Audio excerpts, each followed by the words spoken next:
Hello students, today we are going to start a new poem in our English fairy textbook. Okay, so take out your English fairy textbook. In that you have to take out the poem Daddy Fell into the Pond, page number 102. Students, do you know what is the pond? Pond मतलब पता है आप लोगों को? Pond मतलब तालाब. Okay, पानी का तालाब होता है ना, उसे पॉन्ड कहते हैं. It is very funny poem. आज हम लोग जो पोएम पढ़ने वाले हैं ये बहुत ही फनी है. आप कहीं पर ट्रिप में जाते हो, अपने फैमिली के साथ पिकनिक मनाने के लिए जाते हो, और कभी ऐसे कोई वहाँ पर ऐसी घटना घटती है जिससे कि आप सब बहुत ज़ोरों से हंस पड़ते हो और वो ट्रिप आपकी यादगार भी बन जाती है. आप अगर कहीं से जा रहे हो और आपके ही सामने कोई बच्चा या आपका कोई फ्रेंड अगर चिखल में गिर जाता है, पानी में गिर जाता है, तो आप लोग बहुत ज़ोरों से हंस पड़ते हो. आप हेल्प करते हो उसे, लेकिन सबसे पहले रिएक्शन क्या होता है? हमें हंसी निकल आती है ना. ऐसी एक पोएम आज हम लोग देखने वाले हैं जो कि एक बहुत ही फनी इंसिडेंट हुआ था फैमिली पिकनिक के टाइम पर. फैमिली पिकनिक मतलब क्या? जो हमारे फैमिली मेम्बर्स होते हैं उनके साथ हम लोग कहीं घूमने जाते हैं ना, उसे फैमिली पिकनिक कहते हैं. Okay, so let us read a funny poem now. Now let us read a funny poem about the poet's father falling into the pond. जो पोएट है, पोएट का नाम क्या है? Alfred Noyce. ओके, ये poet है. इनके फादर जब पॉन्ड में गिर गए थे तब क्या क्या हुआ था और वो टाइम कैसा था, वो इस पोएम में बताया है. आज हम लोग वो पोएम देखने वाले हैं. Let us read. Everyone grumbled the sky was grey. Grumbled मतलब कंप्लेंट. सब लोग ऐसे बोर हो रहे थे, कुछ हंसी मजाक नहीं हो रही थी, सब लोग अपने अपने घूम रहे थे इधर उधर, तो थोड़ा उनका जो माहौल था वो थोड़ा बोरिंग हो गया था. Okay, so everyone grumbled and the sky was grey. Sky भी थोड़ा डल सा हो गया था, ग्रे कलर का. We had nothing to do and nothing to say. कुछ करने के लिए भी नहीं था, कुछ कहने के लिए भी नहीं था. We were nearly the end of a dismal day. मतलब हम लोग अब ये डे के एंड में आ गए थे. मतलब it was the evening time. And dismal means what? Dismal means what a gloomy, depressing. मतलब सब लोग बहुत ही ज़्यादा उदास थे, सैड थे, डिप्रेस थे, है ना. All were very sad and there seem to be nothing beyond then. और थोड़ी देर में क्या दिखाई दिया? Daddy fell into the pond. पिताजी, उनके पिताजी जो है वो पॉन्ड में गिर गए. उनका पैर फिसल गया और वो अचानक से पॉन्ड में गिर गए. एंड एवरीवन्स फेस ग्रू मेरी एंड ब्राइट. और सबके चेहरे कैसे हो गए? बहुत ही ज़्यादा खुशी के मारे नाच पड़े वो लोग. जैसे कि उनका जो चेहरा था वो एकदम मतलब क्या देखने को मिल गया अचानक से ऐसे, है ना. तो वो सब उनके चेहरे खिल पड़े. And Timothy danced for sheer delight. Timothy, उनका जो उनका बेटा है उसको बोलते हैं टिमोटी. वो खुशी के मारे नाच पड़ा. डिलाइट मतलब अति खुश होना. Give me the camera quick, oh quick, he is crawling out of the duckweeds, click. मतलब वो इतना खुशी के मारे झूम पड़ा और उसने बोला जल्दी से मुझे कैमरा दो, मुझे फ़ोटो निकालनी है, क्लिक करना है, अदरवाइज वो तो क्रॉलिंग करते हुए डकवीट्स से बाहर आ जाएंगे. डकवीट्स मतलब जो टाइनी फ्लावर्स होते हैं, प्लांट्स होते हैं जो कि पानी में पाए जाते हैं, उनको डकवीट्स बोलते हैं. Plants in the water. Okay, तो उसके सहारे वो वहाँ से निकल आएंगे. तो वो बहुत ज़्यादा एक्साइटेड हो गया था.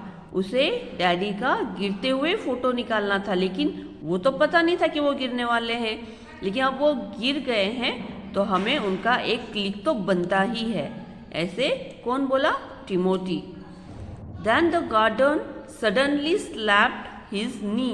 Then the gardener suddenly slapped his knee and doubled up, shaking silently. And the ducks all quacked as if they were drunk, and it sounded as if the old drag laughed. Oh, there wasn't thing that did not respond when Daddy fell into the pond. मतलब जब उनके पिताजी pond में गिरे तो हर किसी का कुछ न कुछ तो रिस्पॉन्स था ही। और रिस्पॉन्स कैसा था? तो जो गार्डनर था वो अचानक से अपने जो पैर है वो शेक करने लगा, एक दूसरे के उसके जो नीज है वो एक दूसरे से लगने लगे, और वो भी आवाज़ न करते हुए। तो इससे पता चलता है कि गार्डनर भी बहुत खुश हुआ था। एंड द डक्स जो कि पानी में थे, they were quacked and if they were draft मतलब जैसे कि वो फुलिश बोल रहे हैं कि अरे ये क्या हो गया अचानक से, ये पानी में कैसे गिर गया, ऐसे उसने फील किया है। किसने? पोएट ने, कि डक्स ऐसे फील कर रहे थे। ओके, ड्रैग मतलब क्या होता है? The masculine gender of the duck is the drag. Okay, drag जो है डक का जो बॉय होता है, मैस्कुलाइन होता है, मैस्कुलाइन जेंडर होता है, उसको ड्रैग कहते हैं। जैसे कि ओल्ड ड्रैग हंसने लगा है, oh there wasn't thing that did not response, ऐसी कोई भी चीज़ नहीं थी जिसने कि रिस्पॉन्स नहीं किया। हर किसी का सरप्राइजिंग रिस्पॉन्स था, किसी का खुशी के मारे झूम उठे थे, तो कोई फोटो क्लिक कर रहा था, तो कोई लाफ कर रहा था, तो कोई अपने पैर हिला रहा था, इजंट इट? तो अचानक से ऐसा इंसिडेंस अगर आपके सामने हो जाता है आपके फैमिली मेंबर्स में, तो सब लोग क्या करते हैं? रिएक्ट तो करते ही है, कोई किसी तरह तो कोई किसी तरह। तो ये वाला जो पोएम है यहाँ पर ही ख़त्म होता है, और अब हम लोग देखेंगे कि इसे पढ़ना कैसे है। तो आप सब भी मेरे साथ में रीड करेंगे। Start reading.